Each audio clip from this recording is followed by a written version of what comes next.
Hello. It's very nice of you to join me again. It's amazing when we think about royalty today. We think about kings, we think about queens, we think about princes and princesses. We think about that life of luxury. But we never really think about the decisions that they really have to make. It's really not an easy place to be. But the truth of the matter is, every one of us has a king or a queen inside of them.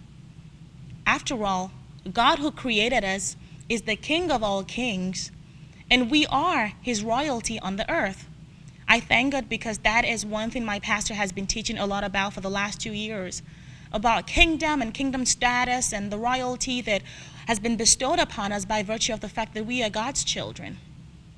But not too long ago, as I did an in-depth study of the life of Esther, I realized something about Esther.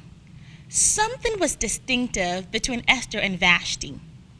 I'm sure a lot of you know that story about Esther, this little orphan Jewish girl who ended up becoming the queen, back in the Babylonian days. And she was married to King Xerxes of those days. And we think about, oh, what a sweet story. It's like the perfect Cinderella story from rags to riches.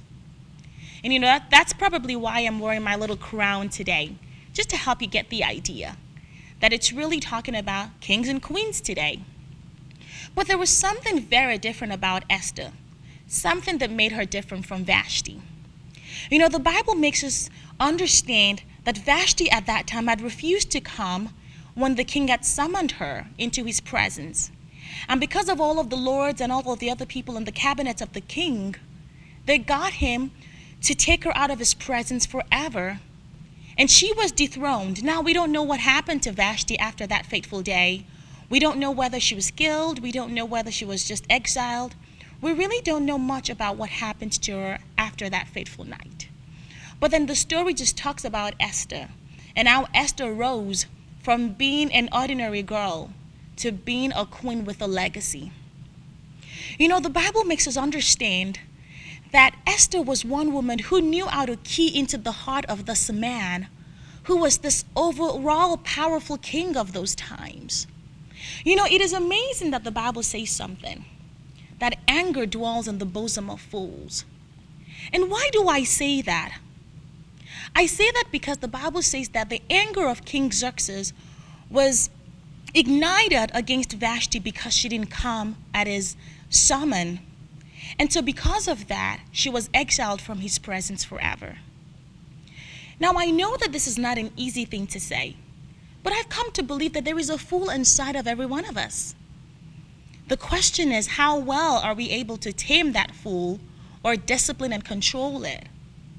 I personally believe that there is a fool in every man. But more than that, there is also a king in every man. And that was one thing Esther knew how to do. She knew how to speak to the king in this man. As I read about, the story of Esther and how she rose from obscurity into this wonderful lady who made a difference for her people, I considered something about that one night when Esther went to visit with the king. While everybody else was busy thinking about all of the jewelry and all of the adornments they could put upon themselves just to look pretty for that one night with the king. It was so beautifully done in that movie. That movie depicts exactly what happened quite well. But we see Esther, she decided to go to the king in simplicity, not taking much with her, but desiring to connect with the heart of the king.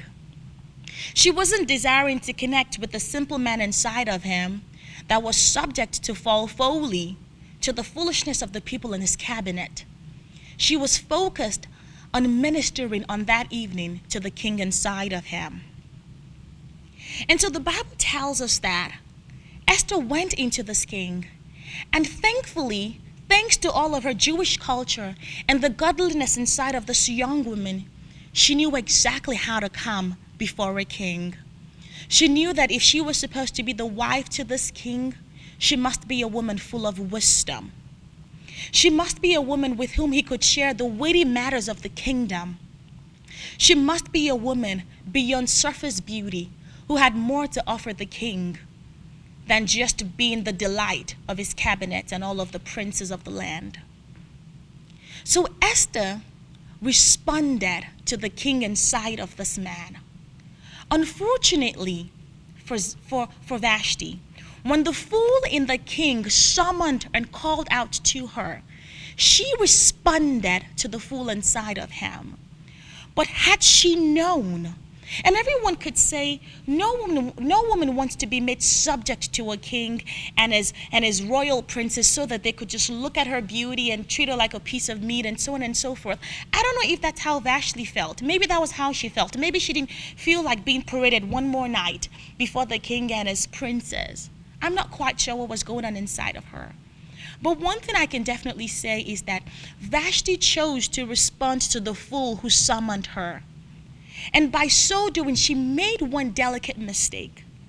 Nobody must respond to the person who's supposedly supposed to be the king with ignorance and disrespect. No matter what, he is the king of the land, whether he was acting like it or not. She should have just picked up herself with integrity and gone out there to host the king and his princes. But because of what was inside of her and because of her lack of wisdom, unfortunately, she responded to the fool that had summoned her. And because of this, she was easily disposed of by the people and by the traditional laws. Esther, on the other hand, gained access and she was granted favor before the king because she knew how to connect with the king inside of him. Now, I know that this is not an easy task to make. It's not very easy to switch from talking to the fool inside of a man and deciding to talk to the king in him, especially when you've done it for so long. But unfortunately, if you keep talking to the fool, then the fool is all that you're going to get. And the fool is all that will be responding to you. So I think it's high time that we learned how to communicate in a totally different language. I think it's high time we turned a new leaf and we learned how to speak king. Just speak a new language called king. It's like women need to learn to deal with men and speak the language called man, and men need to learn to deal with women and speak the language called woman. I think also we wives need to learn to deal with our husbands and learn to speak the language called king. Maybe I'd even call it the kingdom language. There's gotta be a way of communicating if you want to get the best out of your husband. But if you are to see change, then you must begin to speak in like manner. You must begin to speak differently and speak to draw out the king inside of him. It might be a work, but it will be a work that will bring great reward. Because had Esther been like Vashti, who responded and kept speaking to the king inside of him, I can guarantee that the night when she went before him, because she needed to save her people, she would have been executed. But because she had learned in times past to connect with the king inside of him, when it was time to come into his presence without being summoned, and she barged through those kingly doors, she could have been executed. But instead of expecting execution, she met with the scepter of the king because she had accessed something inside of him. And that is one thing that Vashti had failed to access inside of this man. She saw the fool and she let the fool become the totality of what she responded to, when she could have seen the king and responded to the king inside of him. So the choice is really ours to make. The choice was Vashti's. Vashti's downfall was a choice to respond to the fool in King Xerxes, when she could really have tried to communicate with the king in him. A refusal to come before him expressed disrespect for his high authority and his position as a husband to her. But disrespect or disregard for a husband's authority is never the best way to respond to him. It is never the best way to respond even when the fool in him is what is communicating to you. Disrespect and disdain for a man's authority as a husband in his home is never the way to deal with the fool inside of him. Rather, honor and wisdom must be employed by every woman if you are to see the best come out of your husband. If you are to see wisdom and maturity and honor, if you are to see him become the priest, the protector, and the provider that God has ordained him to be, then you must be a woman full of wisdom as well. Because I can guarantee that there are times when you are in folly as well. And when he has to choose to speak to the queen in you or to speak to the fool in you. And so I want to encourage us today. Remember, the fool does not hang around all the time. After all, in Esther 2, verse 1, the Bible says that after Xerxes' anger had subsided, after his folly had subsided, he remembered Vashti. He thought about what he had done. But because his personal assistants and attendants and the royal princes of the land were there, they quickly saw to it that other women were brought to take his attention off of Vashti. And at this time, there was nothing else that could have been done. He could, at this time, no longer reinstate Vashti to the high position as the queen of the land. She had lost the opportunity of that legacy forever. And so I beg of you today to remember that one different response could have kept Vashti on that throne and could have secured a different legacy for her. But she didn't have that response inside of her. Esther, on the other hand, had that response. And that response has created a legacy for her that makes us still talk about her today. And will still make our children talk about her tomorrow, should the Lord tarry.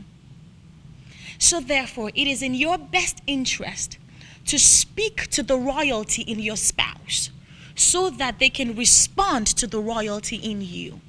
If you are a woman, it is in your best interest to speak to the king in him if you want him to speak to the queen in you. If you are a husband, it is in your best interest to speak with the queen in her if you want her to respond to the king in you. Please take this with a grain of salt and think about it in all of your dealings with one another. Marriage is a blessed relationship. God bless you.